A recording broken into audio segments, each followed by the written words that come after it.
is a very important show. It's one show you cannot afford to miss. So grab a pen and a piece of paper, call your friends, get your family involved, because I'm issuing an alert.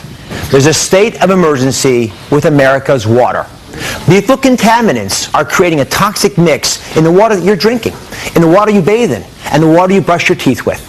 Parasites, chemical cleaning agents, arsenic, even animal feces can be lurking in the water in your home, and you don't even know it. Today, I'll tell you exactly what you must know about the water you drink and how to protect yourself and your family.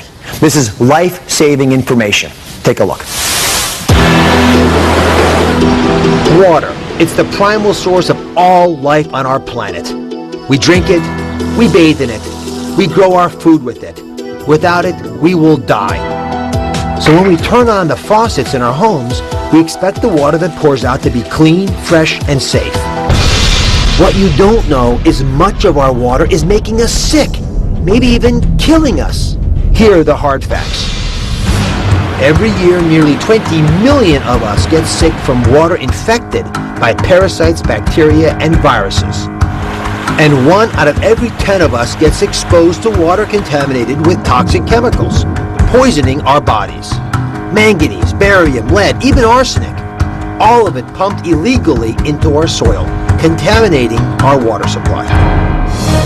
The New York Times reports the Clean Water Act, passed in 1972 to protect the safety of our water, has been violated more than 500,000 times just in the last 5 years alone.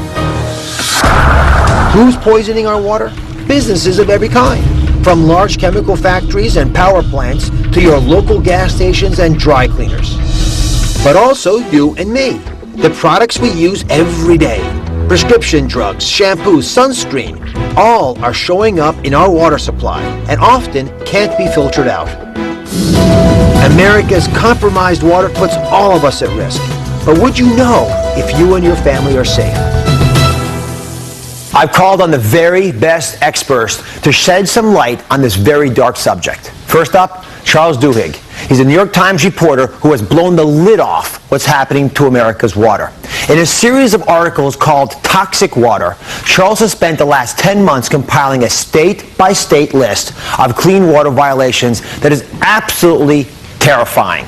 It's way more extensive than any information the EPA has, and it exposes major flaws in the way our government protects our water. So Charles, again, congratulations. And I opened the Times and I saw that big picture on the front page of a kid whose teeth had been rotted by some of the food and water that he'd been exposed to. Teach us a little bit about where these pollutants are all coming from. Share with us some insights about how this would naturally happen, even if someone didn't want it to happen. Well, Congress in the 1970s passed laws to protect all of our water sources. The Clean Water Act is the most famous of these. But laws are only as good as they are enforced. And what we discovered is that over the last couple of years, and basically since the early 2000s, these laws haven't been enforced. So companies that produce chemicals, companies like gas stations that have all these toxins and pollutants have been dumping them into waterways without anyone slapping them on the wrists. Unless you think it's not happening in your home, I'd love Charles to just explain to us how widespread this really is. Absolutely. We looked at data from every single state in the union. And by the way, here's an image of that. If you can take a look back here, you can see this country, and find your state, and you'll see the number of percentage of violation rates in your state. And there's no state, with one exception, that's zero, and that state we're just not sure about yet. Absolutely, you're exactly right. Be more specific if you can about who's to blame. Well, I think there's two fingers that we can point. The first is the companies themselves that are dumping things that they know have health impacts into waterways. But the second finger, and the other people who are to blame, are the state regulators. Yeah, it's compelling when you understand it, you realize how far-reaching it really is. It impacts all of our lives. Well, in West Virginia, not far from the capital city, hundreds of people are suffering with painful illnesses, and some are even dying. They and many experts believe the diseases they're coming down with are a result of several toxic chemicals that were illegally dumped into their water by several coal mines in their area. I want you to meet Jennifer Hall Massey and her family. Take a look at what they believe their water is doing to their family's health. When we moved here, it was wonderful. Oh, good kids. My neighbor to the back of me is a mountain. In front of me we have a creek. But Within 3 years, I had to start having crowns on my teeth, and it made absolutely no sense to my dentist. Then I get pregnant with Ryan. Ryan had reflux, an extreme case when he was an infant. Clay had eczema really bad all over his face, his legs, his arms. My oldest boy, his teeth went awful. I think he had like 9 caps or 11, I don't remember now. Bad water got in, it just affected my teeth. I've had like 5 blood clots, and I'm 39 now, not 89. In 2006, my little brother developed a brain tumor. He was only 29 years old. It was larger than a softball.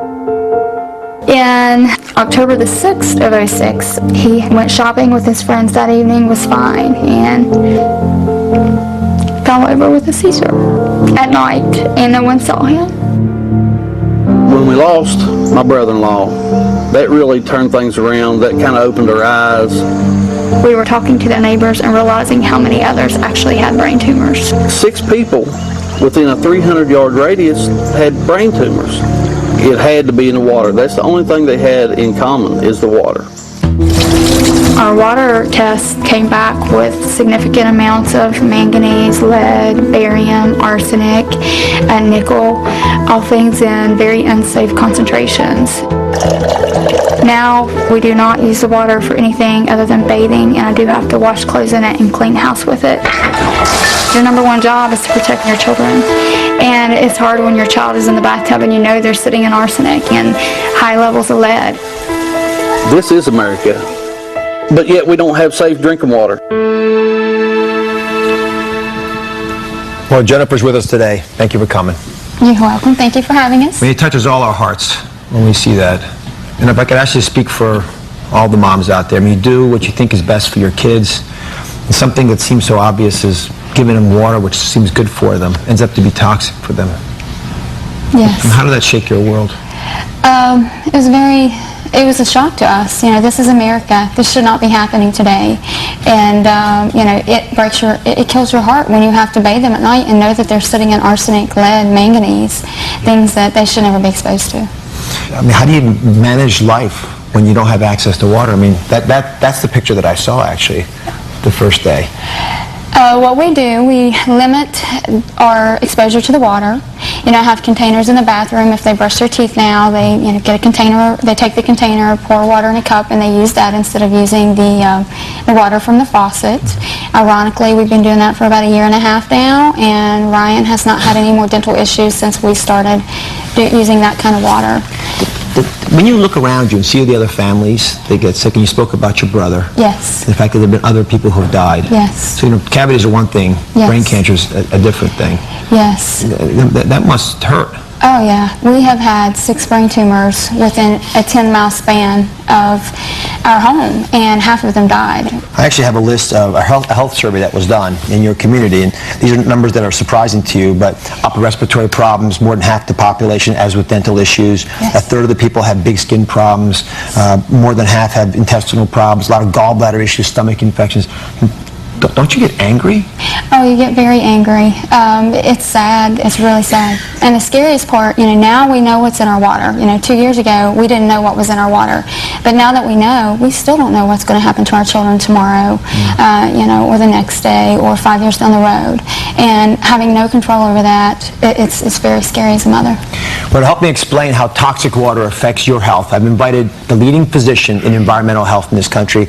Dr. Patricia Meinhardt is one of the few doctors trained in the risks of contaminated water, and she's worked with the EPA, the CDC, and Homeland Security to help keep our water safe.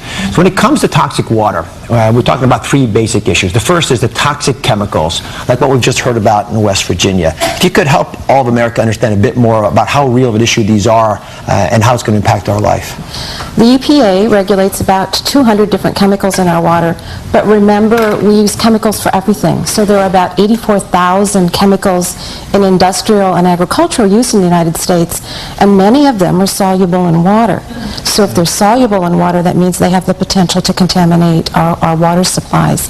And Jennifer's story is very common because remember, these chemicals are colorless frequently, odorless, and tasteless, so you may not have any indication that your water has been contaminated until you've been exposed to it for many, many years. And just to be clear, that's sort of category 1, but category 2 are things that we do. The way we shampoo ourselves, the personal grooming items that we use, all these medications that we sometimes use and throw away down the toilet, they all enter into our sewage system, they enter into our water supply because of that. And some of these products, especially some of the antibiotics and chemicals that we throw away, actually change the way hormones work in our body. In fact, if you look in major urban areas now, there are no more male fish. And the reason for that is those fish are born both male and female and evolve into being males or females depending on what chemicals they're exposed to. If you overwhelm the fish's natural chemical system with toxins from our water supply, which is what is happening, they all evolve to become female fish. Again, it's one of the signs that this is not just a subtle problem in one part of the country or another. This is in all the major urban areas of our nation.